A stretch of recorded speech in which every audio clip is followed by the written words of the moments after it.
Hello everyone, this is Taka from bigheadtaco.com, and I'm here at Confederation Park just behind my house, and I have Camera Girl with me. Hello Camera Girl. And she is holding the new Fujifilm X-T2 with the booster grip, and I am also holding an X-T2 with the new booster grip. I just happened to get 2 copies just over the weekend, and I thought I would do a very quick, first of all, video test. So I am doing this at 4K, so that's 2160, and then I'm doing it by 24 frames per second, 24p, and as well I have the classic Chrome film profile. Now, the first time I did the unboxing and first impressions, the booster grip was not yet available, so I couldn't really talk about it because I didn't have it, and I didn't even have the real specs. And even till now, just there's a recent firmware update that's upgraded some of the ability of the booster grip. At the time, at the time that that I received the literature, not everything was finalized, the firmware. So even now, it's still being tweaked. This firmware tweak has brought it up now to, I think, version 1.4, and it was version 1.35. And now some of the features on it is, it has been confirmed that the F-log, the log recording for video, is only for HDMI output. So for some, they had hoped that that F-log would be internal, but it is not. The positive of it is, if you do have an external recorder and you are using it as a video type camera, there is a feature where it allows you to control the camera itself through the unit. So be able to start recording and stop recording. You can actually, so there's a two-way communication between the recorder and the monitor and the camera itself. So that's a big deal for those that are in the video production industry.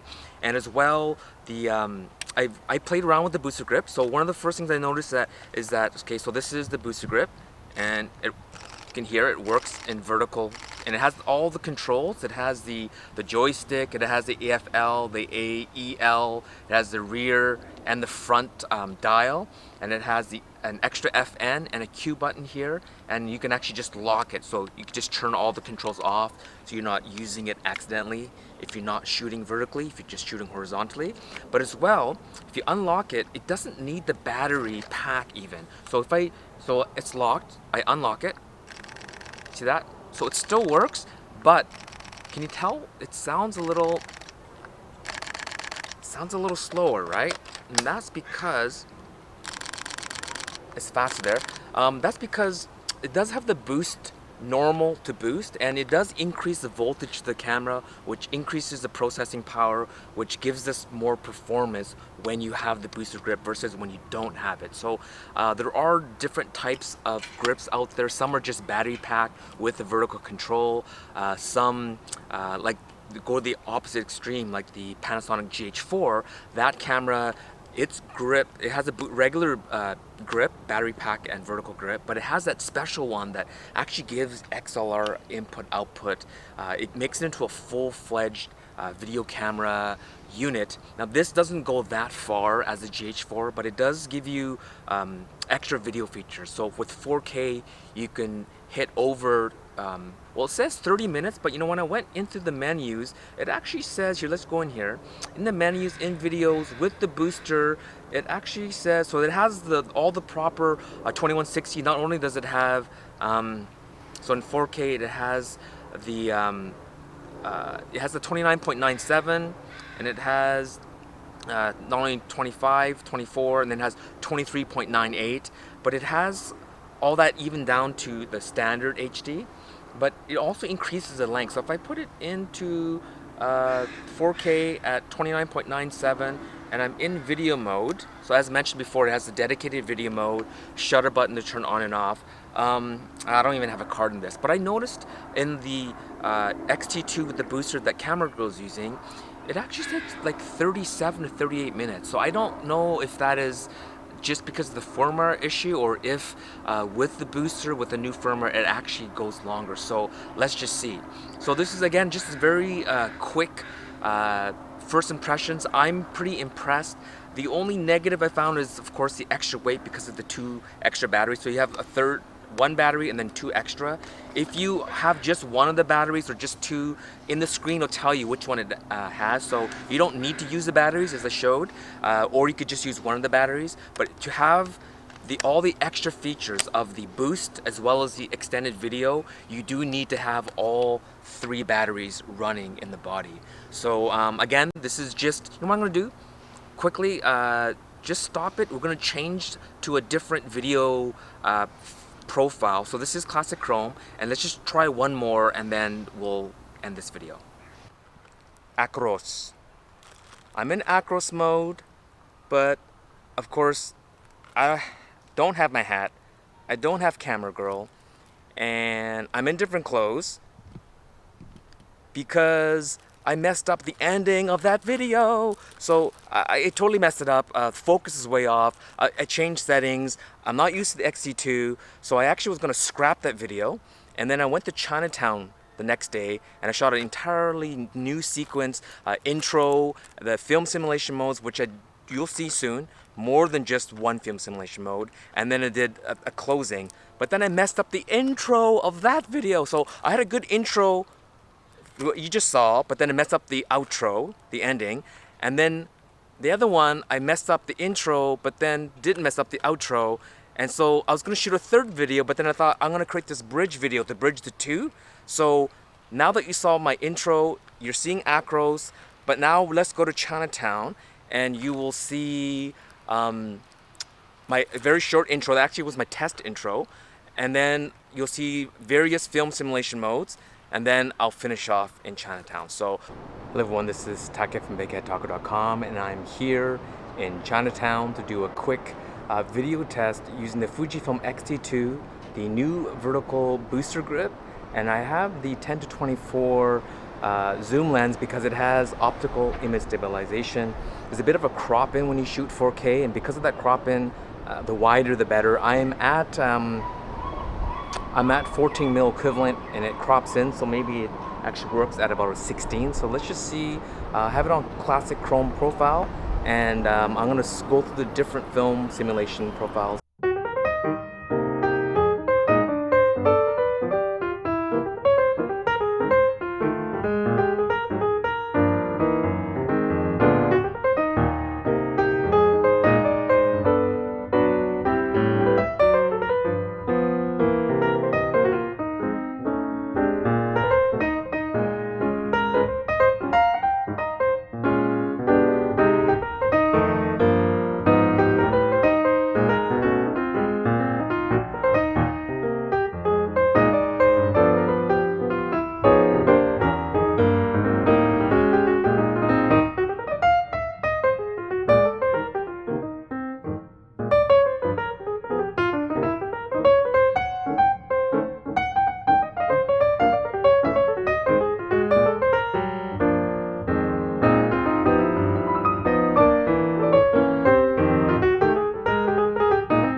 Alright, so there you go.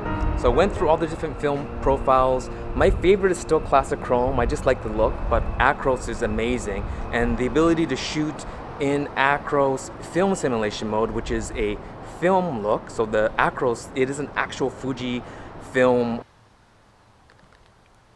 ACROS. ACROS. And to see it in a video format in 4K, high definition, 24 frames per second, is kind of neat that you can do that. And overall, I'm pretty pleased with being able to use the film simulations in video mode. I'm pleased that I can use the shutter button to start and stop the video. I could definitely see the video performance in 4K, because without the booster, I tried a few times, it kept on crashing. Now I don't know, this is still pre-production software, pre-production camera body, pre-production booster, but like the Sonys in 4K, like the A6300 and the other A6000, they always struggle with 4K video with an overheating issue. And so perhaps the booster, with the increase in voltage, there probably is maybe some assistance when it comes to heat issue. So perhaps it's advisable that when you shoot 4K to use the booster.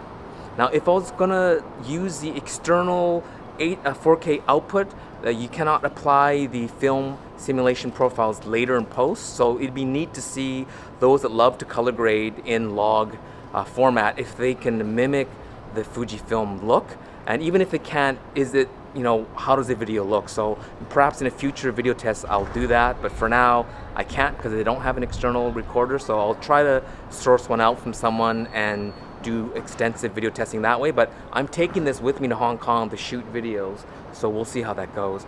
Now the negative is with the booster, my arm is this is heavy. So I have the X-T2, the 10-24, the booster grip, and a shotgun microphone. So it's probably going to be over a kilogram in weight. So as a vlogger, I don't think this is a great setup. But on a tripod, and if you're shooting it as your primary camera and you have an actual videographer, this might be a good option. So for now, this is my test. Thank you so much for watching. I have more video tests and stills tests using the X-T2, both here in Vancouver, but as well in Hong Kong. So that's it. Thank you so much for watching, and happy shooting.